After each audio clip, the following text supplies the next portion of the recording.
Всем привет! У нас сегодня обзор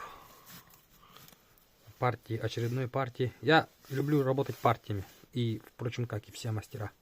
Расковал все, зашлифовал все, закалил все. Вот так, партиями легче, быстрее работается.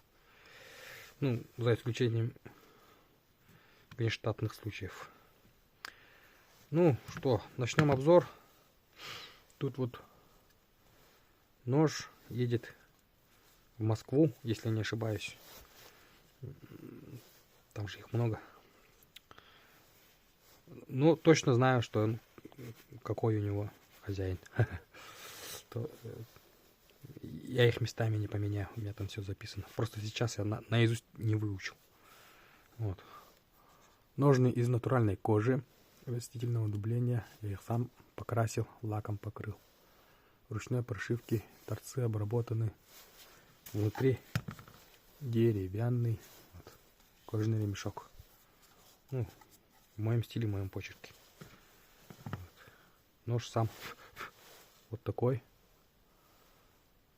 95 Х18. 13 сантиметров надо было человеку. Здесь ну, слегка побольше, мне кажется, или 13.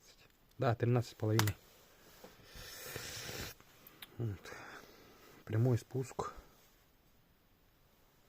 Следы каванины на спинке. Рог горного барана чебуку. И кап березы.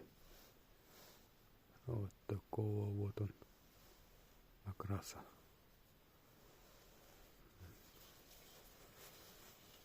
Хороший нож получился. Рукоять 12, ну, с лишним сантиметров. Так, следующий. Вот этот вот нож оленевода просили. Едет в Санкт-Петербург. Ножны такие же.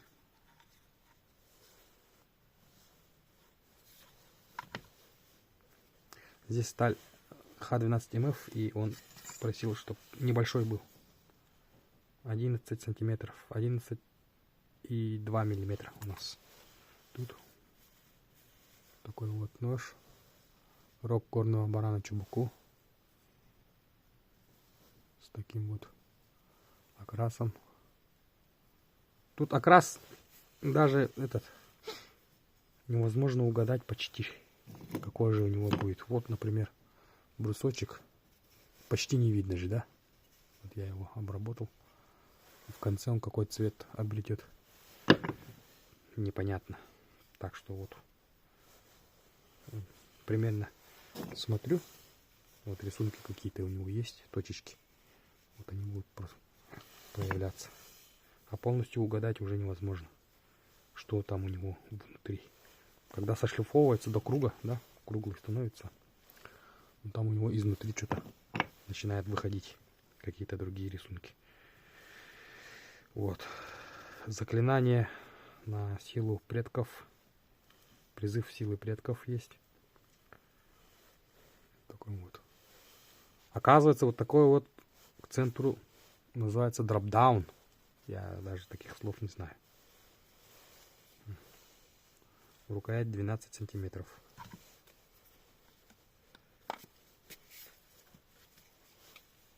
Тоже хороший. Мне самому нравится. Вот этот вот нож остается в Якутии. Тоже Х12МФ. Вот. Тут 14, по-моему, сантиметров. Да, 14,5 миллиметров. Наш рабочий нож. По Якутии остается. Тоже прямой спуск. Следы каванины есть. Такой вот рисунок. У него иронические заклинания. Тоже вот рог горного барана чубуку. Ножны выполнены из коричневой кожи. Пропитал воском внутри. Снаружи сделать, если он черный становится как-то. Еле заметная коричневость есть. Поэтому воском полностью его не покрываю. Внутри деревянный со сквозным отверстием. Кожаный ремешок. Это вот якут. Заказал. То есть якутка, жена, на 23 февраля будет дарить. Вот этот вот нож тоже остается в Якутии. Тоже такой же кожи выполнен. Ну, у него тут я покажу. Небольшой нож заказал человек. Сталь тут не Х12, а ХВГ. Вот. Спуск прямой. Кованина есть. Кованый дол. И он просил с пузиком. Понятно, да? Вот такой. Батые форму батые. Вот. Тоже у него рисунок такой интересный. Вот тут вот корень же какой-то попался. Тут и тут.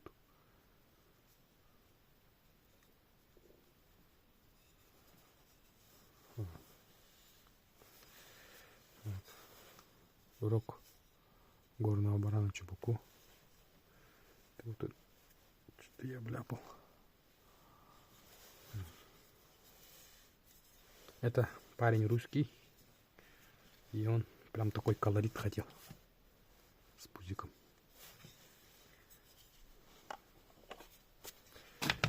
И вот этот нож тоже остается в Якутии. Нож оленевода. Эталонный. И красивый. Обычно сами оленеводы, они живут в тундре. И им то, что подешевле надо. Вот сейчас покажу. И углеродистую хотят. Прям которые практикуют там. Им это надо, чтобы он забивал. И вот так. То, что подешевле. И нужно. Все.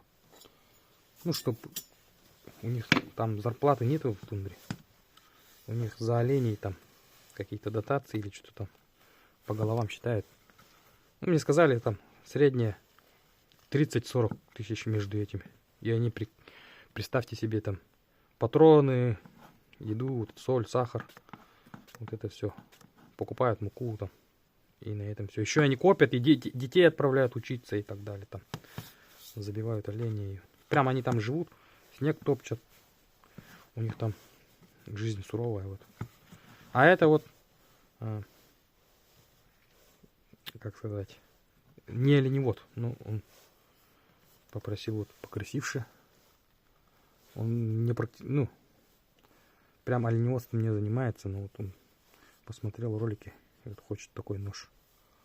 Просто человек хочет такой нож. Вот у него тоже очень красивый кап. Вот. Такой вот нож. Х12 МФ. 13 сантиметров. Длина. Вот, ровно. И рукоять. Ну, рукоять от клинка зависит. И тоже 12. Ну, чтоб этот был эстетично. Слишком длинный. Дурацко выглядит, и короткий тоже. Нужно такие. Вот. Спасибо за заказ, за то, что доверяете, ждете. Когда вот человек не душит, да, своими размерами, этими, полностью доверяет. Вот эти вот все люди полностью доверились. Делайте мне вот прям вот так вот. И вот, когда так делают, мастер творит. Он фантазию все это включает. Когда руки развязаны, очень хорошо работает. Вот эти 4 ножа, прям я. Вот этот вот кап ранее был, да? Видно, да, какой он цвет у него? И он мягче этих, сейчас скажу. Их я жестко прокипятил с солью. Прям соль, чтобы пропиталась туда. И они твердые. Вот эти. Так делаешь, следы ногтей не остается. А вот этот вот просто деревянный, да, допустим, вот этот вот старый какой-то.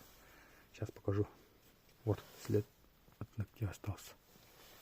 Вот на нем так будет, а на этих не будет.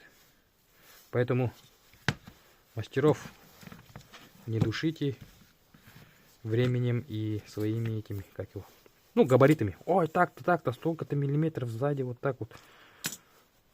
Потому что если пожелает человек поуже, уже сделает. Пожелает пошире, пошире сделает. Вот у основания так-то. Ну, все по этому же. По канону и по эстетическому виду, по рабочести. Так что доверяйте, когда заказываете мастерам, доверяйте на его усмотрение. Ну, свои пожелания можно, конечно, но тут слишком...